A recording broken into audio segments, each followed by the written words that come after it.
Hi, and welcome to Real Clear Fetish Revisited. Uh, a slight, a little podcast I'm doing next to my main podcast where I'm inviting guests back from previous seasons, specifically season 1 till 5. And all my guests are randomly selected through a Google search I did online. It's very scientific. So this week, my in between episode between the main show is with Craig. Hi, Craig.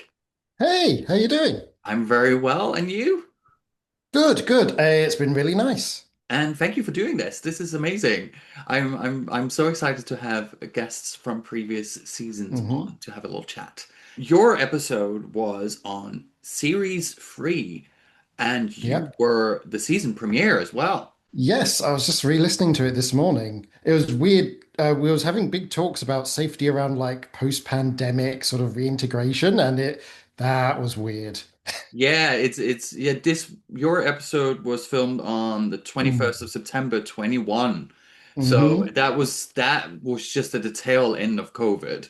Yeah, that it threw me right back. It's like, oh yeah, we was talking about like our exposure risk rates to each other, and yeah, crazy. Fantastic. And also your episode or your season was also on Instagram Live again as well, which was Yes. an added feature too, hmm which I'm quite happy I don't do anymore.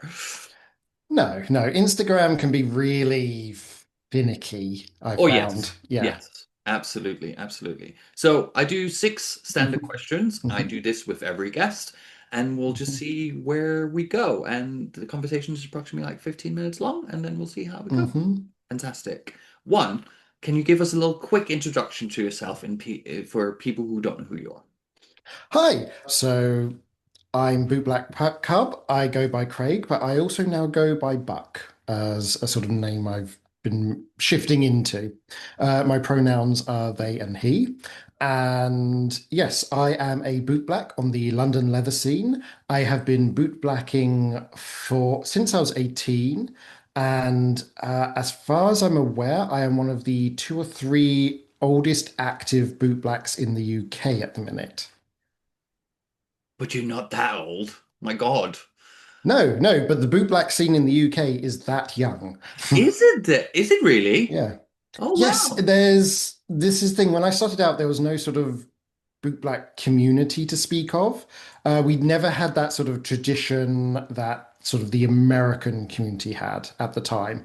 But it's been wonderful. Like over the years, pe more and more people have come to it, and we formed groups. And it's just been wonderful to see this community form and grow. It's been amazing. Yeah, there's definitely like almost I wouldn't say boot blacks coming out of my ears at this point, but hmm you were probably one of the first boot blacks I got to know. And since Yeah. then, now I know at least 5, 6 people personally, and I know of more hmm boot blacks than that as hmm well. So I don't have to do my boots anymore. It's lovely. Exactly. And it's great for us. Absolutely. So, question 2. Since your episode, what has been the most challenging thing in your life and how did you overcome it? Ooh, I mean, this is 4 years of my life, so there's been quite a bit. I think the biggest thing was stepping up to a community volunteering role. I sat on the committee for our local leather club for a good 2 years, and I've still maintained like doing their web services for them after that. And yeah, getting into, I don't like the term leadership position. I prefer to call it a stewardship position of the community. Definitely had a A lot of sub with more responsibilities. yeah, yeah, basically. I mean, like I have a whole thing around like what leadership should mean, and you need to treat it as you're not there to lead, you are there to preserve this thing and hand it on to the next generation in as good a state as when you found it, or even better. Yeah, doing a sort of front-facing role is something I found I was not prepared for. You do have to have thick skin and wonderful diplomacy skills, which I very quickly had to learn. I'm very glad I did it though. It was so rewarding seeing what came of it. So, Yeah, and this is for London Leatherman, right? yes, that's correct. Fantastic. And yeah, it's as someone who like I in the London Gay Men's Chorus, Hmm. I personally, this is my choice, steer away from committees Hmm. and so on because I, like you just said, people have opinions.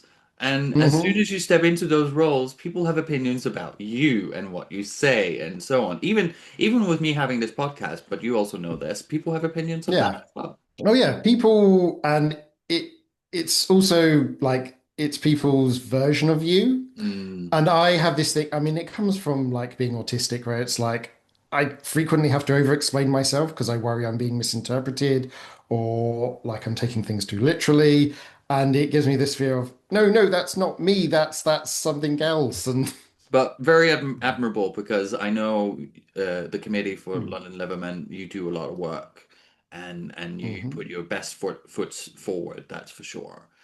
We've now had 2 years, is it two? Three Yeah. title holders with the Yep. London Leather and three very good representatives. So it's admirable work. And then of course all the other stuff. And now we have London Leather Weekend coming up as well. Yep, that's a big thing. We centered that around.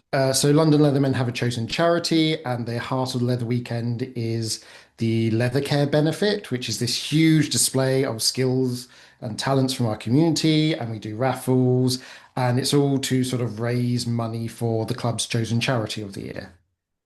Fantastic. And that's so amazing. Question three. What has been the most joyous since your episode? So again, a lot of stuff happened in my life. Like you may notice the since my episode change of name and pronouns. So to sum it all up, I would say the most joyous thing is becoming more myself than I've ever been in a lot of different respects of my life.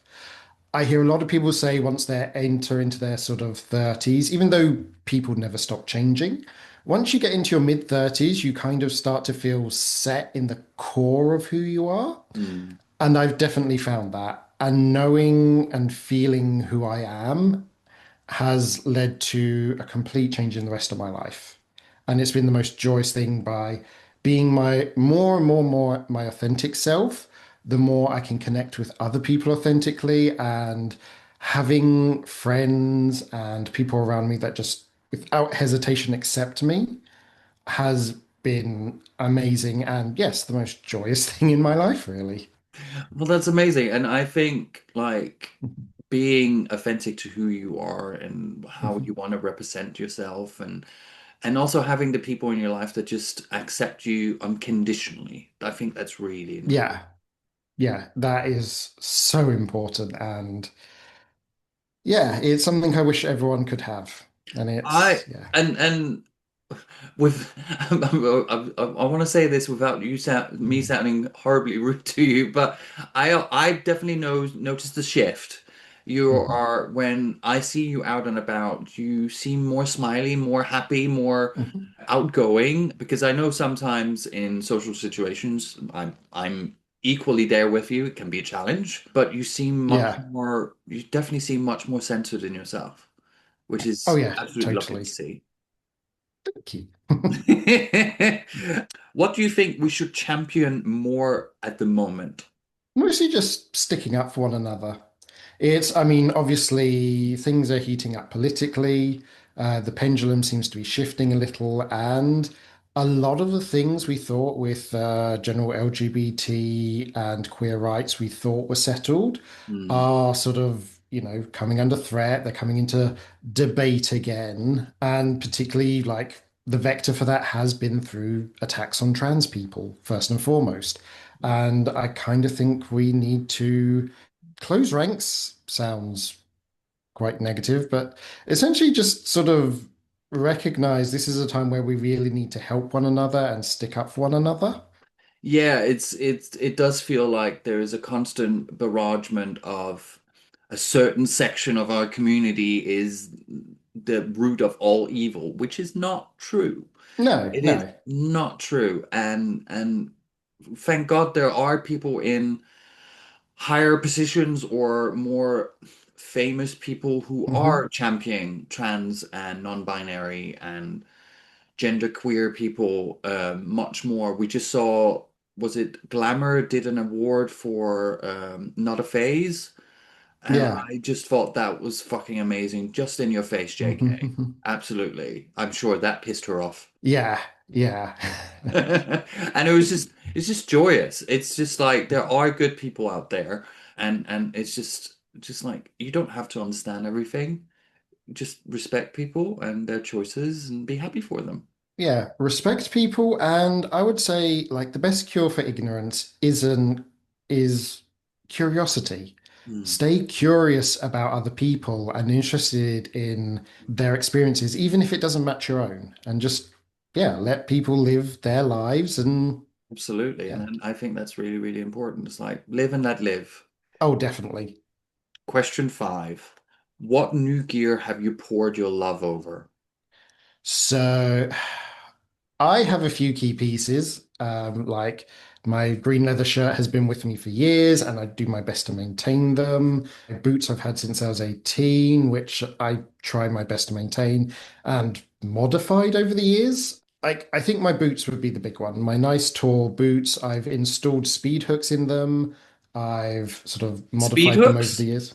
What does So that you mean? take, so instead of threading through the laces through eyelets, they're little hooks, like what you get on logger boots. Oh, like I have a pair of Wescos, Yes, which has exactly. that kind of boot. Yeah.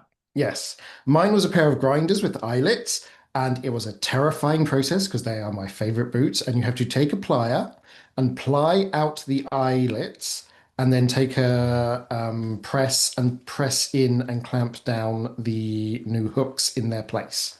Again, terrifying process, but very glad I did. Oh, it's so much quicker. Those boots Mm. had quickly become my favorite laced boots. Yeah, yeah, yeah. It saves so much time. Like some people get sniffy about lace-up boots with the zip on the side. I think that's an amazing idea. Like, Yeah, but I also, yeah, great for comfort and getting them on off and quickly and so on. But mhm. there's a part of me that's like feels a little bit like cheating, especially when I'm standing there in my 20-hole boots and all this has gone off because I've been lacing them and but whatever makes you comfortable, Yeah. that's the main thing. This is the thing. My opinion is gear is there to make you feel good. Oh, And don't listen to other people, listen to what the gear says to you.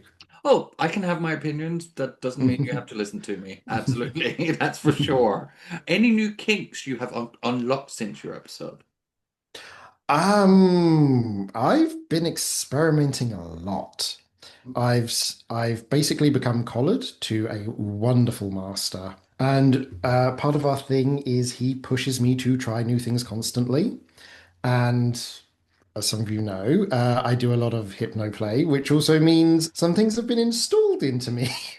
Oh, And very interestingly, I've been trying foot worship with him, and I found it doesn't really work with anyone else. hmm. But with him, foot worship has become quite an interesting form of play. I wouldn't say I'm a foot fetishist, but I have Mhm. had an experience with a friend of mine at a Mhm. New Year getaway where we were sitting on the sofa and he just had his feet in my face the whole time. Mhm. I fancy him quite a lot and he's very sexy. We've never gone there, which is fine. I think that was Mhm. probably what made it more titillating, having his feet in my face that whole time and just kind of like we were also very cuddly. And I was just like rock hard the whole fucking time. And I was like, I'm not into feet, but why is this exciting me? Mhm. Yeah, it's this thing. Like a lot of people aren't physically into feet, like they don't find them like the visual of them attractive. But that again, very into power exchange my end. So that sort of example and action of power exchange being at someone's feet has this big feedback loop. And a lot of the time it's if you know someone else is into something, you can feed off of that and it creates that feedback loop again. Oh, absolutely. There's things I'm into, but that's because I enjoy watching the guy being into it. Exactly. Yeah. Well, this was really lovely. Thank you for this little catch up. It was just nice to have a little catch up with previous guests, and thank you for doing this. Thank you. It's been amazing. Okay, brilliant. Have a good day. You too. Bye.